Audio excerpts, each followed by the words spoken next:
आजाद हवा के हर एक सांस में उन मतवालों की महक है। हमारी आजादी की हर एक एहसास में क्रांति की धमक है। हम बात कर रहे हैं बलिदानियों के भारत की। 23 जुलाई, यह तारीख सिर्फ एक अंग्रेजी कैलेंडर की तारीख नहीं है, बल्कि यह दो महान स्वतंत्रता सेनानियों के जन्म जयंती के रूप में याद किए जाने वाला दिवस के रूप में मनाया जाता है। भारतीय स्वतंत्रता संग्राम के सबसे जनप्रिय नायक लोकमान्य बाल गंगाधर तिलक और अपने नाम भर से ही अंग्रेजों के बीच बेचैनी बढ़ाने वाले पंडित चंद्रशेखर आजाद की बात कर रहे हैं। मां भारती के इन दो वीर सपूतों की आज जन्म जयंती है। उन्हें याद किए जाने का दिन। जुलाई 23, 1856 महाराष्ट्र में जन्म लेने वाले भारतीय स्वाधीनता संग्राम के पितृपुरुष लोकमान्य बाल गंगाधर तिलक जी के उस संकल्प को कौन भूल सकता है। स्वराज हमारा जन्म सिद्ध अधिकार है और हम उसे लेकर रहेंगे।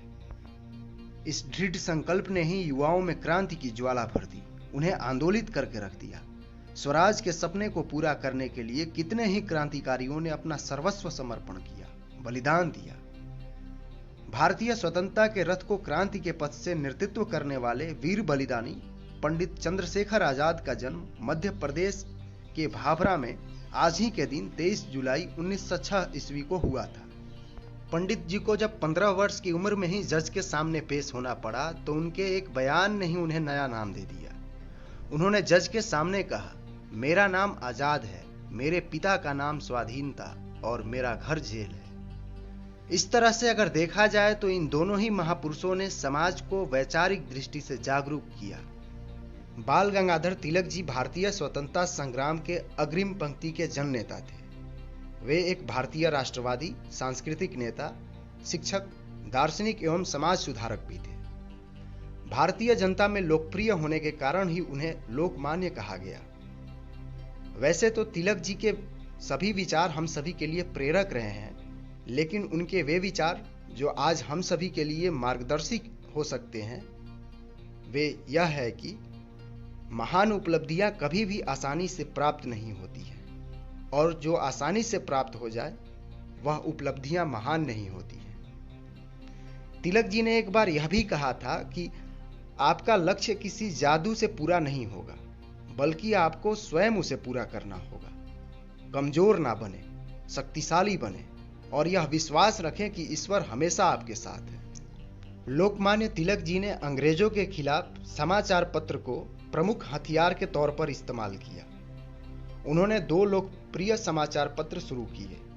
अंग्रेजी में मराठा दर्पण और मराठा में प्रकाशित होने वाली केसरी ने भारतीय जनता के बौद्धिकता को परिष्कृत करने में अग्रणी भूमिका निभाई। इन दोनों ही समाचार पत्रों ने अंग्रेजों के अन्याय और शोषण के बारे में जमकर लिखा, उनके क्रूर शासन व्यवस्था को रेखांकित किया। केसरी में छपने वाले लेख भारतीय जनमानस में राष्ट्रीयता का संचार कर रहे थे। इस समाचार पत्र में देशभक्ति की भावना से गुथे हुए उनके शब्दों ने अंग्रेजी शासन व्यवस्था को हिलाकर रख दिया, जिसके कारण उन्हें कई बार जेल भी जाना पड़ा। उन्होंने अपने पत्र केसरी में देश का दुर्भाग्य नाम से एक महत्वपूर्ण लेख लिखा, जिसके कारण उन्हें 27 जुलाई 1897 को राजद्रोह के अभियोग में गिरफ्तार करके 6 वर्ष की कठोर कारावास के लिए बर्मा के मांडले जेल में भेजा गया। वहां तिलक जी ने अपनी लेखनी को ही अपने विचारों का माध्यम बनाया, लोगों तक अपने विचारों को पहुंचाने का एक मार्ग बनाया। जेल में रहते हुए उन्होंने श्रीमद् भागवत गीता को व्याख्यायित किया और गीता रहस्य नाम से एक उत्कृष्ट ग्रंथ लिखा। महान हिंदू दर्शन एवं विचारों पर आधारित इस ग्रंथ में उन्होंने कर्म की महत्ता और महानता को रेखांकित किया। उनकी अन्य रचनाओं पर भी अगर ध्यान दिया जाए तो उनमें कुछ महत्वपूर्ण ग्रंथ जो इस प्रकार से हैं: वेद काल का निर्णय, आर्यों का मूल निवास स्थान, हिंदुत्व और वेदों का निर्णय और वेदांग ज्योतिष रहा है। उनकी इन सभी रचनाओं से यह प्रतीत होता है कि वे एक राष्ट्रहित चिंतक के साथ साथ महान दार्शनिक एवं विचारक भी थे। जनता को जगाने के लिए बाल गंगाधर तिलक ने गणपति महोत्सव व छत्रपति शिवाजी उत्सव का आयोजन शुरू किया था। उन्होंने अंतिम सांस तक स्वराज के लिए संघर्ष किया। दरअसल तिलक जी के विचारों ने ही क्रांतिकारियों को वह आत्मबल दिया, वह प्रेरणा दी जिसकी उस वक्त उन्हें सबसे ज्यादा जरूरत थी। उनके विचारों ने ही क्रांतिकारियों के धमनियों में बहने वाली रक्त को गति प्रदान की, उनके अंदर आत्मबल का संचार किया।